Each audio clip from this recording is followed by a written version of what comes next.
नमस्कार दोस्तों, मैं विनय ज्योतिषी आप सभी का अपने चैनल पर बहुत बहुत स्वागत करता हूं और आशा करता हूं कि आप सब स्वस्थ होंगे और सुरक्षित होंगे।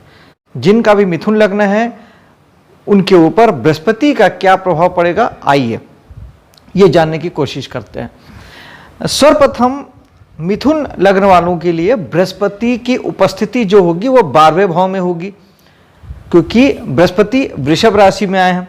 तो हम 3 चरण पे बृहस्पति के गोचर को समझेंगे। एक, बृहस्पति की स्थिति, दूसरा बृहस्पति कहाँ के स्वामी ग्रह होके कहाँ बैठे हैं, और तीसरा बृहस्पति का दृष्टि प्रभाव। सर्वप्रथम बृहस्पति 12वें भाव में बैठे हैं। बृहस्पति जहाँ बैठते हैं उस भाव को कमजोर करते हैं, खराब करते हैं, उस भाव का अच्छा फल नहीं देते। 12वें भाव में बृहस्पति होने का अर्थ यह है कि आपके खर्चों को खराब करेंगे। यहाँ पे ये चीज़ थोड़ी उल्टी हो गई, क्योंकि 12वां भाव हमारे नुकसान का होता है और खर्चों का होता है। तो बृहस्पति खर्च में कमी लाएंगे, नुकसान में कमी लाएंगे। लेकिन जो लोग विदेश से जुड़ के काम कर रहे हैं या जो लोग योगा वगैरह के टीचर हैं या किसी प्रकार से फाइनेंस सेक्टर में काम करते हैं, इन्वेस्टर के रूप में काम करते हैं, उन्हें थोड़ी दिक्कतें आ सकती है। अपनी कुंडली के बाकी चीज़ों पर भी ध्यान दें, दशाओं को भी ध्यान दें, उस आधार पर अपने कामों को करें, वरना आपको दिक्कतें थोड़ी सी आ सकती हैं। उपायों की बात हम सब अंत में करेंगे। इसके बाद में बात करते हैं कि बृहस्पति कहाँ कहाँ के स्वामी होकर आपके 12वें भाव में बैठे हैं। तो सर्वप्रथम तो बृहस्पति आपके 7वें भाव के स्वामी हैं। बृहस्पति की 9वीं धनु राशि आपके 7वें में पड़ती है और आपके 10वें भाव के स्वामी है जहाँ मीन राशि पड़ती है। तो बृहस्पति आपके 2 भाव के स्वामी हैं, 7वें और 10वें के। 7वें और 10वें का 12वें में होने का अर्थ ये है कि आपको जीवन साथी किसी काम से उससे आपकी थोड़ी सी दूरी हो सकती है या आपके रिश्तों में थोड़ा सा खटास आ सकता है। इस बात का विशेष ध्यान रखिएगा। जीवन साथी के प्रति सचेत रहिएगा, उनके प्रति अवेयर रहिएगा और उन्हें जो चाहिए उसकी पूर्ति कीजिएगा, वरना इस समय में जीवन साथी आपसे थोड़ा सा नाराज होकर आपसे दूर जा सकता है, क्योंकि 12वें भाव में जाना सप्तमें इसका यही बताता है। जो लोग ट्रेडिंग के बिजनेस में हैं उन्हें थोड़ा बहुत नुकसान की आशंका बनती है, उस पर भी जरूर ध्यान दीजिएगा। बहुत सोच समझ के काम को कीजिएगा। खास तौर पे जो विशेष रूप से जो नया काम करने की सोच रहे हैं, नए इन्वेस्ट करने की आप सोच रहे हैं, वो बिल्कुल भी अभी करने का समय नहीं है। इस 1 वर्ष जब तक बृहस्पति आपके 12वें भाव में है, नया इन्वेस्टमेंट बिल्कुल भी मत करेंगे और नया बिजनेस भी अगर ना लगाएंगे, ट्रेडिंग विशेष तौर पर ट्रेडिंग बिजनेस, तो आपके लिए बेहतर होगा। 10वें का भी 12वें में जाने का अर्थ यही हुआ कि आपके कर्म खर्च होंगे या आपके कर्मों में के फलों में नुकसान आ सकता है। इसीलिए इस साल पूरा बृहस्पति के 12वें के गोचर में आपको काम धाम में विशेष रूप से बहुत संभल के काम करना है। नया काम बिल्कुल भी नहीं लगाना है। बहुत बड़े इन्वेस्टमेंट की ओर बिल्कुल भी मत जाइएगा। कोई भी नया बिजनेस अभी ना चालू करेंगे तो बेहतर होगा। जैसे बृहस्पति गोचर चेंज करके लग्न में जब आ जाएंगे तभी आपके जीवन का सर्वोत्तम समय में से एक होगा। तब आप बहुत आसानी से अपने नए कामों को अंजाम दे सकते हैं, कर सकते हैं। तब सब कुछ अच्छा हो जाएगा। सबसे पहले बात करते हैं बृहस्पति की पंचम दृष्टि की। बृहस्पति की पंचम दृष्टि पड़ेगी आपके 4थे भाव में। ये एक बहुत बहुत बहुत अच्छा प्रभाव आपके जीवन में पड़ने वाला है। ये वो समय है जब आप मकान बनाने का जो लोग सपना देख रहे थे बरसों से, वो सपना पूरा हो सकता है। जो लोग बिल्डर हैं उनके लिए बहुत अच्छा समय है। बहुत सारा मकान बनाएंगे और बेचेंगे और यहाँ से बहुत लाभ प्राप्ति कमाएंगे। बहुत सारे बिजनेस प्रोजेक्ट उनके चलेंगे।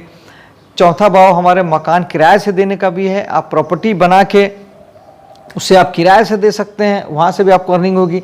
बृहस्पति जहाँ देखते हैं वहाँ के फल को बढ़ा देते हैं। तो 4थे भाव के सारे फल को बढ़ा देंगे। 4था भाव होता है मकान का, प्रॉपर्टी का, वो आपको बहुत सारा बढ़ने वाला है। मकान आप एक है तो 2 बना सकते हैं और दूसरे मकान के लिए जा सकते हैं, तीसरे प्रॉपर्टी खरीदी के लिए जा सकते हैं, यानी प्रॉपर्टी में आपका इजाफा होने वाला है। इस समय में बृहस्पति सुख को बढ़ाएंगे। मन की शांति और सुख का भाव 4था होता है। बृहस्पति मन को सुख देंगे, शांति देंगे और आपके घर में एटमॉस्फेयर को बड़ा अच्छा करेंगे। इमीडिएट फैमिली जिसे हम पत्नी और बच्चे कहते हैं या पति और बच्चे कहते हैं, उनके साथ आप बड़ा एंजॉयपूर्ण लाइफ जिएंगे। और जिनके लाइफ में अभी कुछ भी उठापटक था वो बड़ा शांत शांत सा हो जाएगा। बहुत अच्छे से आप परिवार के साथ घूमेंगे फिरेंगे, एंजॉय करेंगे लाइफ में। चौथा भाव सिंहासन का भी होता है। जिन लोगों के चौथे भाव में बृहस्पति की दृष्टि है या किसी प्रकार के बृहस्पति का प्रभाव है तो यकीन मानिए, और जो लोग अभी सत्ता से जुड़े हैं, चुनाव का समय है और रिजल्ट अभी पोलिंग पड़ रहा है और रिजल्ट आने को है, तो जिनके भी बृहस्पति की दृष्टि चौथे भाव में है या बृहस्पति कनेक्ट है चौथे भाव से, उन्हें सिंहासन मिल सकता है, पद लाभ मिल सकता है, राजसी पद उन्हें प्राप्त हो सकता है। चौथा भाव जनता का भी होता है, जनता का सपोर्ट भी चौथे भाव से मिलता है, तो जनता का सपोर्ट भी मिल सकता है। जो लोग नेता हैं उनके लिए ये बहुत बहुत बहुत अच्छा समय है, उनके लिए बृहस्पति जबरदस्त काम करने वाला है। बृहस्पति की दूसरी दृष्टि यानी बृहस्पति की सप्तम दृष्टि पड़ेगी आपके छठे भाव पर, और बृहस्पति की नवम दृष्टि पड़ेगी आपके आठवें भाव पर। आइए उस पर बात करते हैं। छठे भाव में आए हुए बृहस्पति, जो लोग जॉब सेक्टर में हैं उनके लिए बहुत बहुत अच्छा है। उन्हें जॉब में बहुत उन्नति मिलेगी, काम में बढ़ोतरी होगी। जिनके पास जॉब नहीं है उन्हें जॉब मिल जाएगा। छठा भाव टोटल सर्विस सेक्टर का होता है। जो लोग भी सर्विस सेक्टर में काम करते हैं, नौकरी के अलावा जैसे एक इंजीनियर, डॉक्टर, वकील, कंसल्टेंसी के माध्यम से सेवा देते हैं। इंजीनियर, डॉक्टर, वकील के अलावा जैसे मैं एस्ट्रोलॉजर हूँ, मैं आपको सेवा कंसल्टेंसी के माध्यम से देता हूँ, तो सेवा व्यवसाय है। तो जो लोग भी सेवा व्यवसाय से जुड़े हैं, जो भी पूरे मैकेनिकल काम करते हैं, इस प्रकार से टेक्निकल काम करते हैं, जो भी नौकरी करते हैं या आपको किसी भी माध्यम से सेवा दे रहे हैं, जो ट्रेडिंग नहीं कर रहे हैं, उनके लिए अच्छा समय है, अच्छा वक्त है। नौकरी के लिए प्रयास कीजिएगा, नौकरी मिल जाएगी जिन लोगों को नौकरी की तलाश थी।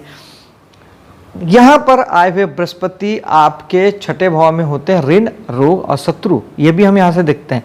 तो ये आपके कर्जे में बढ़ोतरी कर सकते हैं, और बृहस्पति चूंकि बढ़ाते हैं तो बेहतर होगा। जिन्हें बहुत ही आवश्यक हो कर्जा उन्हें मिल जाएगा। कर्जा मिलने में आपको कहीं कोई दिक्कत बाधा नहीं आएगी। बैंक से अगर आप कर्जे के तलाश में थे तो आपके लिए पॉजिटिव समय है, आपको कर्जा मिल जाएगा। लेकिन बृहस्पति कर्ज को बढ़ाते हैं। अनावश्यक रूप से कर्ज ना लें। जिनका काम बिना कर्जे के चल जाता है वो बिना कर्ज के ही काम चला लें, कर्ज मत लें, क्योंकि बृहस्पति इसे उत्तरोत्तर बढ़ाते चले जाते हैं। एक दूसरा, हेल्थ का ध्यान रखिएगा, क्योंकि ये रोग का भाव है। बृहस्पति जो छोटे मोटे रोग हैं उन्हें बड़ा कर सकते हैं, बढ़ा सकते हैं। और चूंकि बृहस्पति शुभ ग्रह हैं तो कुछ जो पुराने जो रोग चल रहे थे उन्हें वो ठीक भी कर सकते हैं, हील भी कर सकते हैं। लेकिन हेल्थ का ध्यान जरूर से रखिएगा। उसके साथ ही ये आपके शत्रुता के भाव को भी बढ़ाता है। कोर्ट कचहरी के मामले में ना पड़ें तो बेहतर होगा। बृहस्पति इस तरह के कोई काम ही ना करें जिससे कोर्ट कचहरी करना पड़े। बृहस्पति यहाँ पर उन चीज़ों को भी बढ़ाते हैं, आपके शत्रुता को बढ़ाते हैं, शत्रुओं को बढ़ाते हैं। इस बात का भी ध्यान रखिएगा। आठवां भाव भी कुछ छठे भाव जैसा ही है, आधा अच्छा आधा बुरा। जो लोग आठवें भाव के काम करते हैं उनके लिए बहुत अच्छा समय है। जो इनकम टैक्स डिपार्टमेंट में है, टैक्सेशन डिपार्टमेंट में है, जो लोग छुपे रहस्यपूर्ण काम करते हैं, जो रिसर्च के काम करते हैं, ज्योतिष हैं, एस्ट्रोलॉजर हैं, टेरो कार्ड रीडर हैं, किसी भी प्रकार के अकल्ट के साइंस में हैं, वैज्ञानिक हैं, रिसर्चर हैं, कुछ भी ढूंढने खोजने का काम करते हैं, पाताल लोक से कुछ ढूंढते हैं, अंतरिक्ष ब्रह्मांड में कुछ ढूंढते हैं, तो ये सारी चीज़ें जो है आठवें भाव की है। उन लोगों के काम बहुत बढ़ने वाले हैं। बहुत सारी तरक्की या सम्मान प्रसिद्धि सब होने वाली है। बृहस्पति उन्हें सफलता देंगे, एक बात। दूसरी बात, आठवां भाव हमारी पुश्तैनी प्रॉपर्टी का है, तो पुश्तैनी प्रॉपर्टी से लाभ हो सकता है। आठवां भाव बिना कमाया हुआ पैसा है। कुंडली में सबसे ज़्यादा पैसा अगर कोई दे सकता है तो वो आठवां भाव देता है, क्योंकि आप देखेंगे कि चोरी, स्मगलिंग, डकैती भी आठवां भाव से होता है। और जितने भी इस तरीके के काम करने वाले लोग होते हैं, चाहे वो सफ़ेद पोश हों या घोषित रूप से चोर डकैत हों, या जो सब भी सफ़ेद कपड़े पहनकर बैठे हैं और समाज में बड़े बड़े पदों में बैठे हैं, चोरी करते हैं और किसी प्रकार का घपला करते हैं, तो उनके पास देखेंगे आप अरबों अरबों करोड़ों करोड़ रुपए उनके पास होता है। ये सब आठवां भाव देता है। आठवें भाव के पैसे देने की कोई लिमिट नहीं है। ये इतना पैसा देता है कि आप 7 जन्म भी खर्च न कर सकें, लेकिन बशर्ते वो कुंडली में आपके योग संयोग भी वैसे होने चाहिए। गोचर के ग्रह उसे में और बढ़ोतरी करते हैं। तो बृहस्पति बिना कमाए हुआ पैसा देंगे। और पुश्तैनी प्रॉपर्टी का लाभ होगा और उससे भी आप लाभ कमा सकते हैं। अगर आप किराए वगैरह का मकान अगर आप देते हैं, मकान को किराए देते हैं, प्रॉपर्टी को आप खरीदी बिक्री का काम करते हैं, तो उसमें भी आपको और बढ़ोतरी हो सकती है। 8वां भाव मानसिक तनाव, चिंता और परेशानी का होता है। अगर आप 8वें भाव के कोई काम नहीं करते हैं, उस स्थिति में देवगुरु बृहस्पति आपको चिंता और परेशानी बढ़ा देंगे। उपाय की बात हम अंत में करेंगे। बृहस्पति चूंकि 8वां भाव हर किसी का जीवन में दुख तकलीफ वाला ही होता है, इसलिए बेहतर हो कि हम क्यों ना 8वें भाव की कुछ ऊर्जा को साथ लेके चलें, हम वहाँ का कुछ काम ऐसा करते चलें जहाँ हमें कभी भी 8वें भाव का कष्ट और तकलीफ प्राप्त ना हो। उसके लिए मैं एक ही चीज़ कहता हूँ कि किसी भी अकल्ट की विधा से जुड़ें, ज्योतिष से जुड़े, वास्तु से जुड़े, टैरो कार्ड से जुड़े, न्यूमरोलॉजी से जुड़े, कुछ भी एक विधा को सीखने की कोशिश कीजिए, कुछ नया जानने की, कुछ पढ़ने की, कुछ सीखने की कोशिश कीजिए।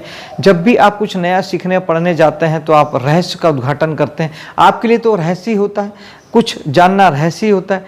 जब आप रहस्य को उद्घाटन करते हैं, आपकी ऊर्जा रहस्य विधा में लगती है, तो 8वां भाव की ऊर्जा को आप यूज़ कर लेते हैं, तो वहाँ फिर आपको तकलीफें नहीं आती या कम आती है। दोस्तों, अब बात करते हैं उपायों की। बृहस्पति को ठीक, जिनका खराब है उसके लिए भी बृहस्पति ठीक होगा और जिनका ठीक है उनका और बलवान हो जाएगा।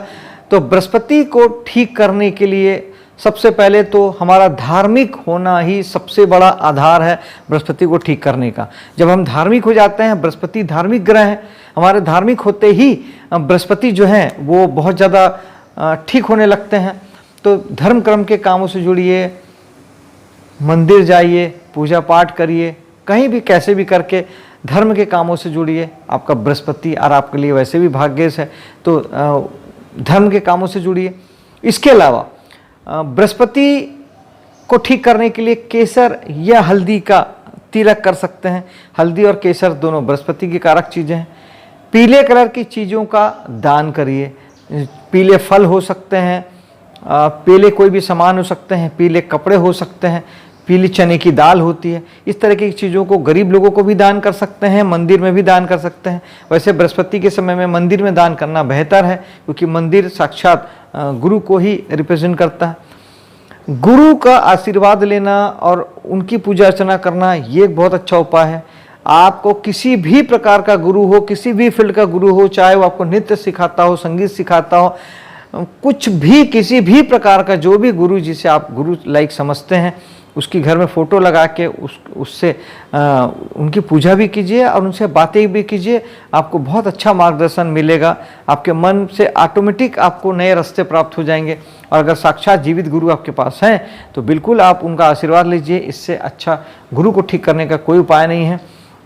इसके अलावा ज्ञान कुछ सीखिए, कुछ जानने की कोशिश कीजिए, कुछ पढ़ने की कोशिश कीजिए। जब आप अपना ज्ञान बढ़ाते हैं तो ज्ञान साक्षात गुरु को रिप्रेजेंट करता है। गुरु खुद ब खुद बहुत अच्छे हो जाते हैं, अशुभ हो जाते हैं। गुरु के लिए ओम गुरुवाय नमः एक माला जाप भी किया जा सकता है। गुरुवार के दिन व्रत किया जा सकता है और पानी में थोड़ा सा हल्दी डाल के नहाइए, इससे भी गुरु ठीक होते हैं। और साथ ही गुरु ग्रह को ठीक, गुरु के जो देवता हैं वैसे ब्रह्मा जी हैं और अभी प्रचलित में साईं बाबा बहुत ज़्यादा गुरुवार के दिन जिनकी पूजा पाठ की जाती है। तो चूँकि साईं बाबा भी लाइक के गुरु ही हैं, तो इसीलिए साईं बाबा की पूजा भी एथेंटिकली की जा सकती है, वो भी बहुत काम करेगी, क्योंकि साईं बाबा गुरु के स्थान पर है। या आप अपने इष्ट को ही अपना गुरु बना लें। मान लीजिए आपने कृष्ण को या शंकर को अगर आप पूजते हैं और उन्हें अपना गुरु मान लेते हैं, तो आप उनकी पूजा भी गुरुवार के दिन कर सकते हैं। दोस्तों, मेरे वीडियो को लाइक शेयर कीजिएगा, मेरे चैनल को सब्सक्राइब जरूर से कीजिएगा। मिलता हूँ अगली वीडियो में, तब तक के लिए जय हिंद, जय माता दी।